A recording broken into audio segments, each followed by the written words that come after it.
There's a simple question that can completely destroy the way you understand who you are. If your brain were damaged tomorrow, would your memories disappear, or would they still exist somewhere waiting to be accessed? For your entire life, you've believed that every memory, every face, every moment is stored inside your head. But there's a problem. No one has ever found that place, and the more science tries to find it, the more it seems not to exist. So the question stops being scientific and becomes personal. Because if your memories are not in your brain, then you might not be either. And when you fully understand that, there is no way to see yourself the same way again. But before we get there, there is an almost invisible detail that changes everything. There is something deeply strange about the idea that the brain stores memories. And the more you look at it carefully, the more that certainty begins to dissolve. Think about the amount of information you've accumulated throughout your life, not as abstract numbers, but as living experiences. Complete scenes, complex emotions, sensory nuances that repeat themselves with precision over the years. Now compare that to the physical nature of the brain.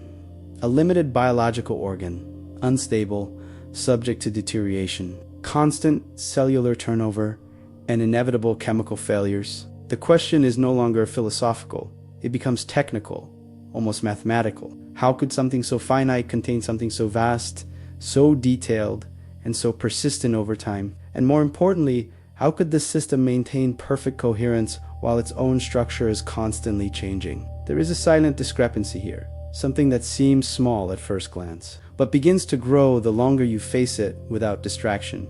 Because if the container changes all the time, but the content remains stable, then maybe the content was never really inside the container. And it is exactly at this point that neuroscience reaches its own limit, not because of a lack of technology, but because of a fundamental absence of evidence. Even with the most advanced neural mapping techniques, even with the ability to observe the brain in real time, no one has been able to locate a specific memory physically stored. There is no place where a complete memory resides, no point you can indicate and say this is where that moment from your childhood is.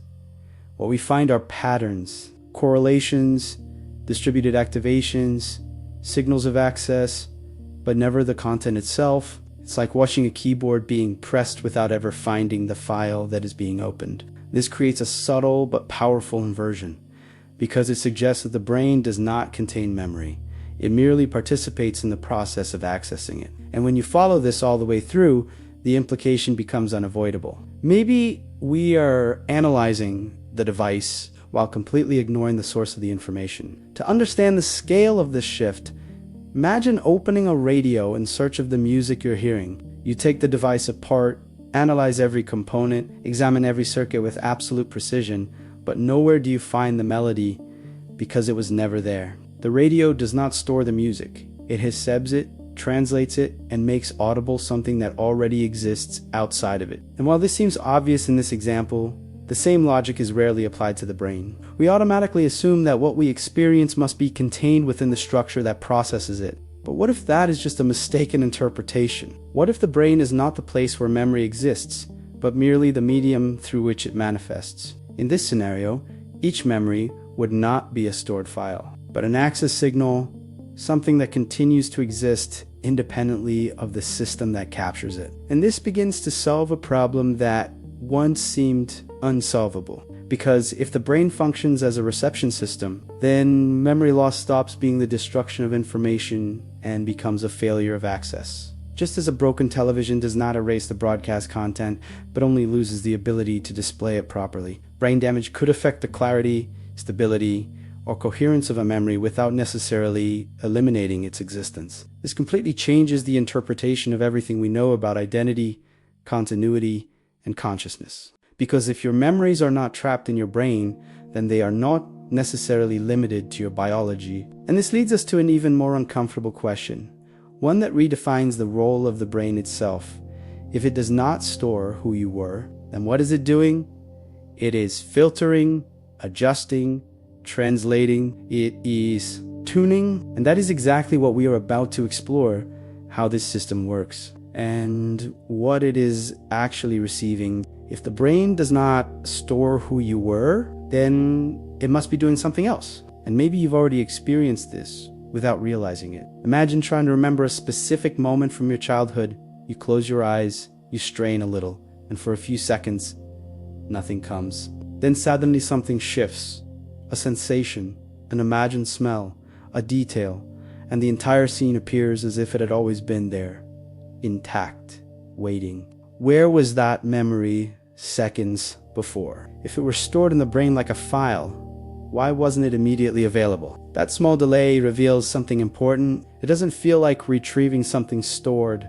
It feels like accessing something that needs to be tuned into. As if the brain were slowly turning an invisible dial until it finds the right frequency.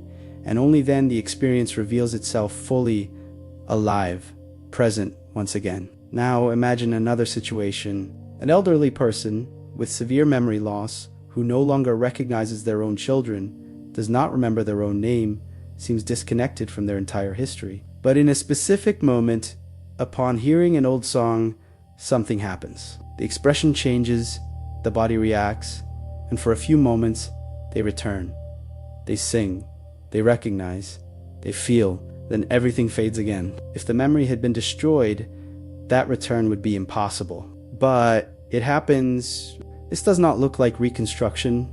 It looks like reconnection. Like a transmission that fails, returns, fluctuates, but never ceases to exist at the source. The brain, in this case, did not lose the content. It lost the stability of access. And this completely changes what it means to forget. Maybe forgetting is not losing. Maybe it is simply no longer being able to tune in. And when you start looking at it this way, the brain stops being a vault and becomes an interface, a system that filters, adjusts, and translates something far greater than itself. Some more daring hypotheses suggest that microscopic structures inside neurons could be involved in this process, functioning as points of sensitivity to a type of information that is not confined to immediate physical space. This is still being explored, but the direction is clear. The brain not as the origin, but as the mediator. And if that is true, then everything you remember, everything you are, is not trapped inside you. It is being accessed, and this inevitably leads us to the next step. If there is access, then there is a source, a field where this information continues to exist, even when the brain fails, even when the body disappears. And that is exactly the field we need to start facing now. Imagine a man isolated, far from any intellectual center, working alone, with no access to other brilliant minds, no collaboration, no exchange of ideas. He is obsessed with an invisible problem, trying to describe something no one can directly see. The laws that govern the motion of the world. Day after day, he develops a completely new language, an unprecedented way of translating reality into numbers, something that had never existed before. This man was Isaac Newton, and the year was 1666. Now, what makes this story truly strange is not that while Newton was making this discovery completely alone, another man in another part of Europe, with no contact with him, was beginning to develop exactly the same language, the same structures, the same principles, the same way of describing the universe. This man was Gottfried Wilhelm Leibniz.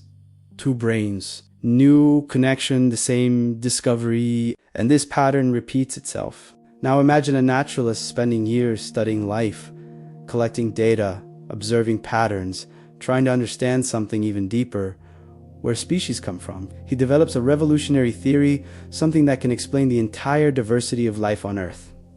This man was Charles Darwin. But just before presenting his idea to the world, he receives a letter. Inside it, another researcher, with no contact with him, describes virtually the same theory, with the same conclusions, the same structure, the same insight. This man was Alfred Russel Wallace.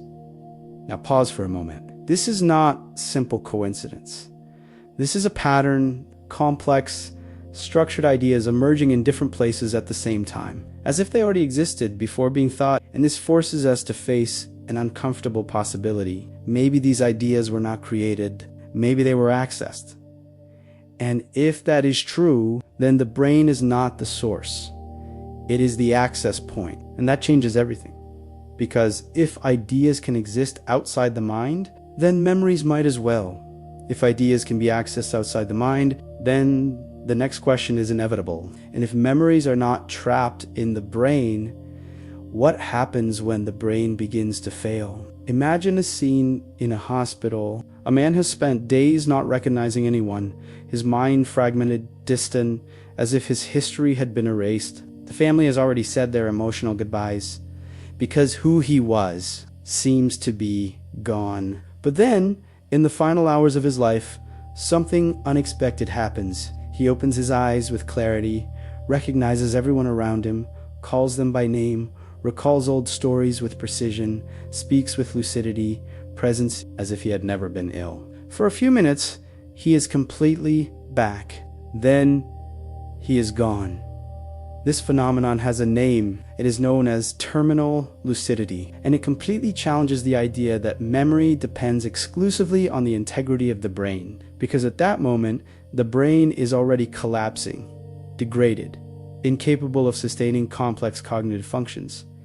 And yet, memory returns, not fragmented, not confused, but whole, as if it had never been lost. This does not look like reconstruction. It looks like release, as if, as the system fails, something stops being filtered and can finally emerge without interference. And it doesn't stop there. Reports of near-death experiences describe something even more radical. People who were clinically unconscious without sufficient brain activity to sustain perception return with vivid, structured, coherent memories. They describe events, environments, even details of what was happening around them while they were offline. In some cases, this information was later verified. This creates a direct rupture with the traditional model, because if there is not enough brain activity to generate experience, then where are these memories coming from? The brain cannot be creating something when it is not functioning. Now connect all of this,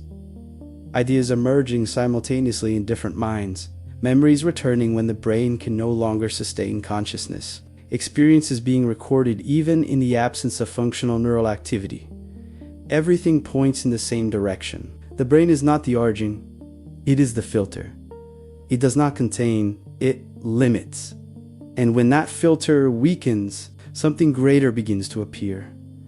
And this leads us to the deepest point of all. If your memories are not trapped in your brain, then your identity is not either.